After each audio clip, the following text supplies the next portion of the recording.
Let's now take some phone calls. We're going to hear from people in the audience. We do this via Discord. They're not really phone calls, but sometimes it's kind of like hard to explain what they are if I don't say phone calls. So I just call them phone calls. But you go to davidpakman.com/Discord, and that's where it's all happening. All right.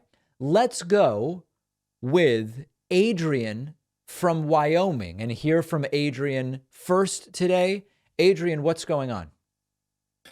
Hi, David. I have a question for you about what Joe Biden cares about, because I know there's kind of a maxim about if presidents really care about certain issues, they'll do more. And I'm wondering how you think he's done regarding trans rights, especially in the wake of the potential expulsion of a Montana state senator today. I don't know exactly what's going on with that. I did not And see another, that story, but let me address that. Here's the thing. With all of these issues, so often this debate starts about, has the president done enough or not on a particular issue? And then subsequent to that, the question becomes, how much can a president do about that particular issue? And when it comes to trans issues, the unfortunate reality is that a lot of this stuff is determined at the state level. Now, you could say, well, there should be some overarching federal law protecting trans people. But we already know from experience with other issues related to gender and sexual orientation that often is not something that happens or happens quickly. So I have to admit, I don't know the full scope of what Biden could do federally to best evaluate what kind of a job he's done, if that makes sense. right. And I personally, I'm right with you there. I realize that in a deadlocked Congress, there's very little that's potentially going to get done, especially with the red meat that this issue unfortunately provides to the Republican base. Absolutely. Um, I just wonder and just wanted to hear your perspective symbolically, like for when he invited the Tennessee Three over earlier, I believe this week, and just hosting more events or just talking a little bit more about those kind of issues, just from that kind of perspective. Because I realize legislatively that he's kind of deadlocked and not much may get done, but I appreciate your thoughts on. Well, listen, I Uh, mean, okay, so Biden could sign executive orders and direct federal departments to enact certain policy protections. Okay, so I don't know that he's right. done a ton of that. He can use the bully pulpit to talk about the issue. I think he has. I mean, he brings up trans issues at many speeches. So I think there he's doing okay. He can Mhm. appoint officials in his administration who are defenders of trans rights. And I think mostly he's done that. He certainly hasn't appointed anyone I'm aware of who's hostile or indifferent to trans rights. So that's okay. And then he can sort of like push state and local governments to do one thing or the other. But the unfortunate reality is the state governments that would listen to Biden are already doing pretty well when it comes to protecting trans people anyway.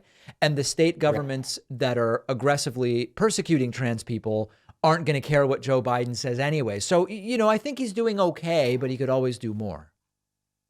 Yeah, I fully agree. I really appreciate it because I know that my ex state where I went to college in Minnesota, they took a big step back. Everyone's either taking big steps up or big steps back, and it's just very unfortunate to see right now. So I appreciate you taking the call. Thanks for your perspective. Hope you have a great day. All right. Thank you. There is Adrian from Wyoming.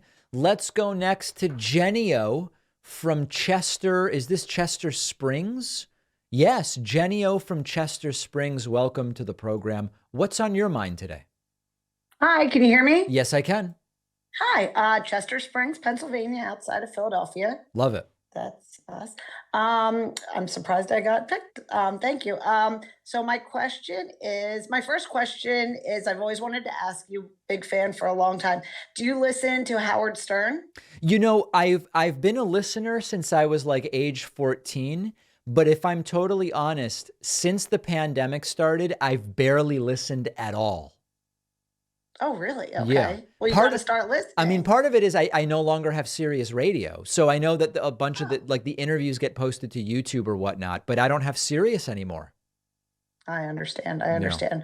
Well, Howard does wonderful interviews, just like you do. That's why I asked, because I feel like he's one of the best interviewers, and his interviews have gotten better over the past few years. I agree. And I find that you are a wonderful interviewer as well. So I thought maybe you had some inspiration.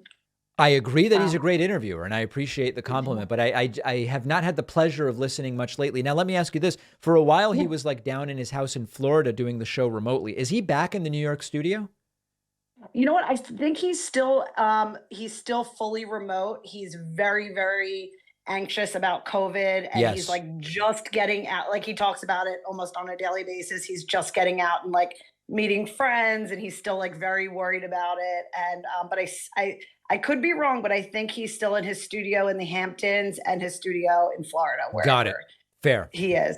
But yeah, I think he's remote still. But he's had some really good interviews, and that they when he has musical guests, they go to the Sirius studio in New York, I believe. All right. Very good. Well, let's So let me not take time away from your question.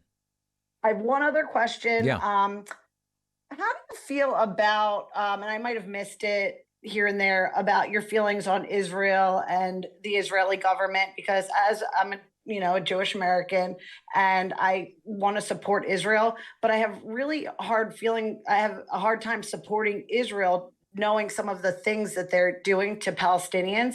And I just wanted to know, like, what your feelings on that is. I have certainly dozens of clips about this. I mean, my view is that I am 100% opposed to these right-wing Israeli governments, Netanyahu, etc. I'm against illegal settlements.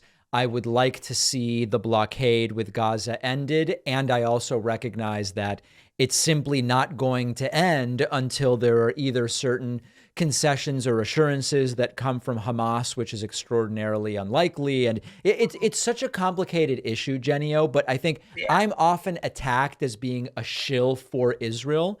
And a lot of that is unfortunately just because I'm Jewish, and it's disappointing to see that. When it comes Yeah. to policy, if you look at, I've probably done it 10 times now. If you look Mhm. at my policy idea for how to resolve the conflict, I think Yeah. it's quite fair, and both sides could probably find issue with it. But I think there's one other important thing. One of the things Mhm. that's unfortunate is there's a standard applied to Israel when it comes to, quote, supporting the country, which might include like even going on a trip, that no one Yeah. applies to other countries, which I would like to see changed. Like, for example, if people, very few people see, like, for example, I went to England when Boris Johnson was the prime minister. I didn't Yeah. support Boris Johnson, but to say I won't go there because it's an endorsement of Johnson, I don't agree with that. And yet, like when I Yeah. went to Israel, people wrote to me saying, how could you? You're supporting settlements, you're supporting Netanyahu because you're there. That is like never really applied to other countries. And I would like to see that Yeah. applied a little more fairly. People came to the US when Trump was president. Didn't That's mean they true. supported Trump. You know what I'm saying? Yeah, for sure. No, I completely agree with you. Yeah. And I also feel like people, because we're Jewish, people feel like we have to support Israel. And I support Israel as a country, and I support the people who live there, but I don't support the government, just how people would support the United States, but that wouldn't necessarily support Trump as And the I'll go president or further the than that, government. Genio. I'll go even further. Not only do Jews not have to do anything in particular when it comes to Yeah. supporting or defending or attacking Israel, um, American Jews also have no reason to even be answering the questions about Israeli foreign policy. I was once at a brunch a couple years ago and met someone for the first time, and they started putting me in the position of having to explain to them about this, that, or the other thing about Israel. And it's like, I've been there once in my life. I'm from Argentina. I've lived in the United States the vast majority of my life. I happen to Mhm. be Jewish, but it's kind of weird to put me in a position of having to defend or explain anything about Israel. Ask Israelis, you know? Yeah, that's so true. Thank you so much. I really appreciate your response. All right, Genio from Chester Springs, beautifully asked.